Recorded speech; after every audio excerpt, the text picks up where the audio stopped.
ఓమన్ తీరంలో పలావు జెండాతో ప్రయాణిస్తున్న empty సెటెంలో చెమురు tanker పై America దళాలు జరిపిన దాడి అంతర్జాతీయంగా తీవ్ర కలకలం రేపింది. ఈ ప్రమాదంలో గల్లంతైన 3 భారతీయ నావికులు మరణించినట్లు అధికారికంగా ధృవీకరించారు. మొత్తం 24 మంది భారతీయ సిబ్బందితో ప్రయాణిస్తున్న ఈ వాణిజ్య నౌకపై జరిగిన దాడితో ఒక్కసారిగా సముద్ర తీరం యుద్ద వాతావరణాన్ని తలపించింది. ఈ ఘటనపై భారత ప్రభుత్వం అత్యంత తీవ్రంగా స్పందించింది.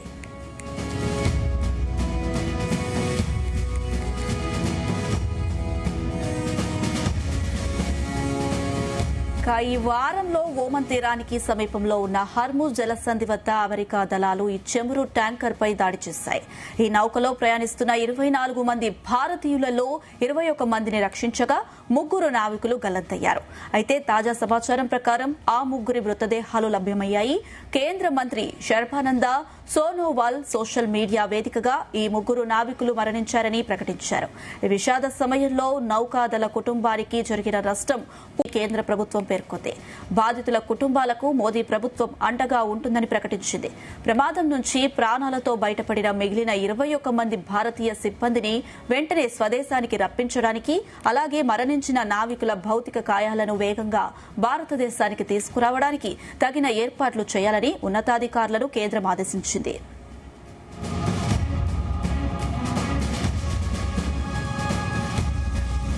ఇదే అంశానికి సంబంధించి మరిన్ని అప్డేట్స్ మా చీఫ్ న్యూస్ కోఆర్డినేటర్ రాధాకృష్ణ అందిస్తారు. ఎస్ రాధాకృష్ణ.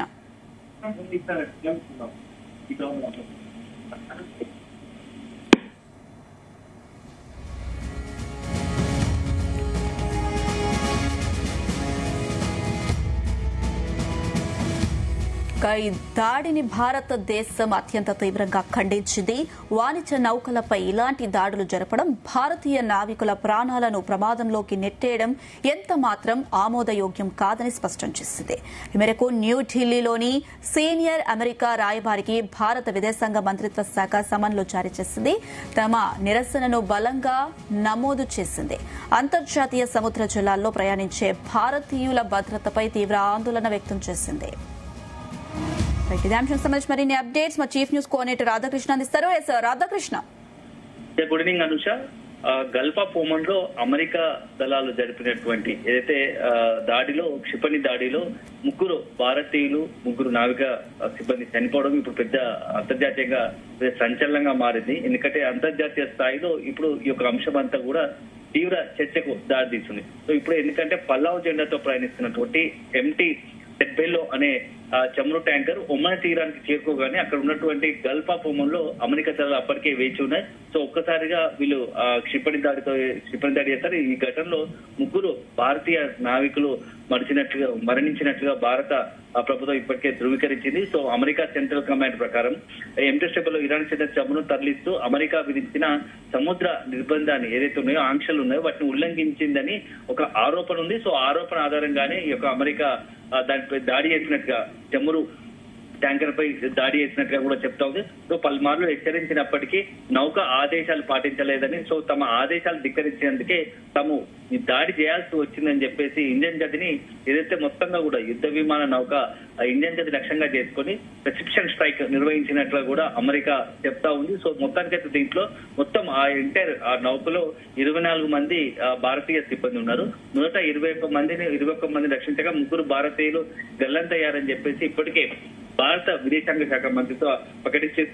సో దీనికి సంబంధించి అనంతరం తాజాగా ఆ 3 మరణించినట్లుగా కూడా, ఎవరైతే గల్లంతయ్యారని భావిస్తున్నారో ఆ 3 మరణించినట్టుగా కూడా కేంద్రం కాసేపటి క్రితమే అధికారికంగా ధృవీకరించింది. సో మొత్తంగా ఈ అంశం మాత్రం పెద్ద ఎత్తున తీవ్ర చర్చకు దారితీస్తుందని చెప్పవచ్చు. ఈ మొత్తం ఎంటైర్ వ్యవహారం పైన ఈ ఘటన మొత్తంగా ప్రపంచ చమురు రవాణాకి అత్యంత కీలకమైనటువంటి స్ట్రేట్ ఆఫ్ హార్మజ్ సమీపంలో జరగడం కూడా ఇప్పుడు మరింత సంచలనంగా మారింది. ఎందుకంటే పశ్చిమాసియాలో ఉద్రిక్త నేపథ్యంలో హార్మజ్ జలసంధి మొత్తంగా కూడా ఆంక్షలు, ఒకవైపు అక్కడ ఉన్నటువంటి వేలాది దాదాపుగా 2000కు పైపులకు వాణిజ్య నౌకలన్నీ కూడా హార్మజ్ జలసంధిలో ఫిబ్రవరి 25 నుంచి ఇప్పటి వరకు కూడా నెలల తరబడి అక్కడే నిలిచిపోయాయి. ఒకవేళ కనుక హార్మజ్ జలసంధిని దాటాలని ప్రయత్నిస్తే ఒకవైపేమో అమెరికా దళాలు, మరోవైపేమో ఇటు ఇరాన్, ఈ రెండింటి అమెరికా ఇరాన్ బలగాల మధ్య మొత్తంగా ఇతర దేశాలకు సంబంధించినటువంటి విదేశాలకు సంబంధించినటువంటి వేలాది వాణిజ్య నౌకలన్నీ కూడా హార్మజ్ జలసంధి వద్ద నిలిచిపోయిన పరిస్థితి. సో అక్కడ నుంచి రావాల్సిన దాదాపుగా ప్రపంచ వ్యాప్తంగా 60% పైగా 50 నుంచి 60% పైగా కూడా మొత్తం వాణిజ్యానికి స్ట్రెయిట్ ఆఫ్ హార్మూజ్ అనేది చాలా కీలకంగా హార్మూజ్ అనేది చాలా కీలకంగా మారింది. ఇలాంటి తరుణంలో ఇప్పుడు అక్కడ గత కొద్ది నెలలుగా కూడా మొత్తం నౌకలు అక్కడ నిలిచిపోవడంతో ఎక్కడికెక్కడ వాణిజ్య వ్యవస్థ అంతా కూడా కొంత ఇబ్బందికరంగా మారింది. సో భారత్ కు రావాల్సిన చమురు కావచ్చు, మొత్తంగా పెట్రోల్, డీజిల్, చర్మం, గ్యాస్ అంతా కూడా నిలిచిపోయిన పరిస్థితి. సో దానివల్ల ఎట్లాంటి కీలకమైన ఎంత సమస్య ఏర్పడితే మనం కొద్ది నెలలుగా మనం చూస్తున్నాం. కేవలం ఇది భారత్కే కాదు, అనేక దేశాలు. అలాంటి తరుణంలో ఇప్పుడు వైపు అదే ఉంటుండగా అక్కడ భారతీయ నౌక పైన దాడి జరిగి ముగ్గురు మరణించడం కూడా ఇప్పుడు మరింత సంచలనంగా మారుతుంది, సీరియస్ గా తీసుకొని. సో కేంద్రం కూడా దీని విషయాన్ని మొత్తంగా కూడా తీవ్రంగా ఖండించింది. సో వాణిజ్య నౌకలపై ఇలాంటి దాడులు జరపడం భారతీయ నావికుల ప్రాణాలను ప్రమాదం పెట్టడం ఎంత మాత్రం ఇది ఆమోదయోగ్యం కాదని చెప్పేసి స్పష్టం చేసింది. సో ఈ మేరకు న్యూఢిల్లీలోని సీనియర్ అమెరికా రాయబారికి భారత విదేశాంగ శాఖ మంత్రి కూడా సమన్లు జారీ చేసింది. తన నిరసన బలంగా నమోదు చేసింది. ఎందుకంటే తమ సీరియస్ గా ఇట్లాంటివి గతంలో ఎప్పుడు జరుగుతున్నట్టుగా అమెరికా ఇట్లా భారత నౌకలను టార్గెట్ చేసుకొని, భారతీయ నావికులను టార్గెట్ చేసుకొని ఇటు దాడి చేయడం మాత్రం ఎంత మాత్రం కరెక్ట్ కాదు. ఇది అంతర్జాతీయ సముద్ర జలాల్లో ప్రయాణించే భారతీయుల భద్రతపై అదే భారతీయ నౌకల పైన ఇది తీవ్ర ఆందోళనగా వ్యక్తమవుతుందని చెప్పేసి కూడా చెప్పిన పరిస్థితి. సో మొత్తంగా ఈ ఎంటైర్ వ్యవహారం మాత్రం ఇప్పుడు, ఎందుకంటే ఇప్పుడే కాదు గత కొద్ది ఇరాన్ కూడా గతంలో హర్మజ్ జలసంధి సమీపంలో 2 భారతీయ నౌకలపై దాడి చేసిన పరిస్థితి. సో మొత్తం ఎంటైర్ ఇప్పుడు యుద్ధ సమయంలో భారత నౌకలే పదే టార్గెట్ కావడం లక్ష్యంగా చేసుకుని ఇటు అమెరికా కావచ్చు, ఇరాన్ కూడా చేయడం పట్ల కొంత అనుమానాలకు, సందేహాలకు తావిస్తుంది. ఎందుకంటే పదే భారతీయ నౌకలు మొత్తంగా వేలాది నౌకలు ఉండగా, విదేశీకి సంబంధించి అనేక నౌకలు ఉండగా భారతీయ నౌకలు ఎందుకు లక్ష్యం అనేది ఇప్పుడు అనేక అనుమానాలు, సందేహాలు వ్యక్తం చేస్తున్నాయి. ఒకవైపు ఇరాన్, మరోవైపు అమెరికాకు సంబంధించి భారత్ చాలా సీరియస్ గా తీసుకుంటుంది. ఇలాంటి దాడులు ఏమాత్రం ఆమోదయోగ్యం కాదు. సో ఇట్లా కంటిన్యూ అయితే మా సైడ్ నుంచి కూడా కొన్ని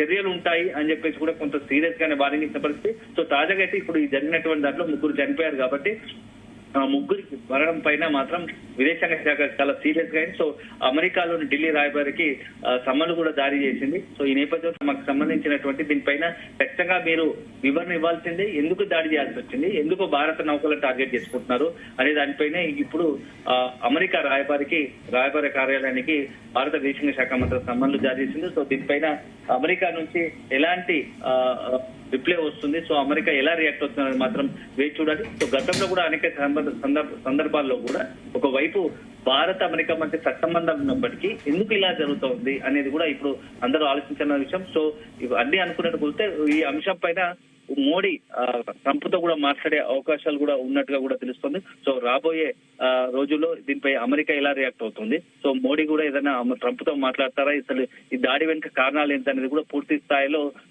కేంద్ర విదేశాంగ శాఖ విచారణ కూడా ఆదేశాలు ఇవ్వబెట్టినట్టుగా తెలుస్తుంది. సో ఎంటైర్ మాత్రం ఈ వ్యవహారం ఇప్పుడు సంచలనంగా మారుతుందని చెప్పాల్సి ఉంటుంది Anusha. Right Radhakrishna, thank you.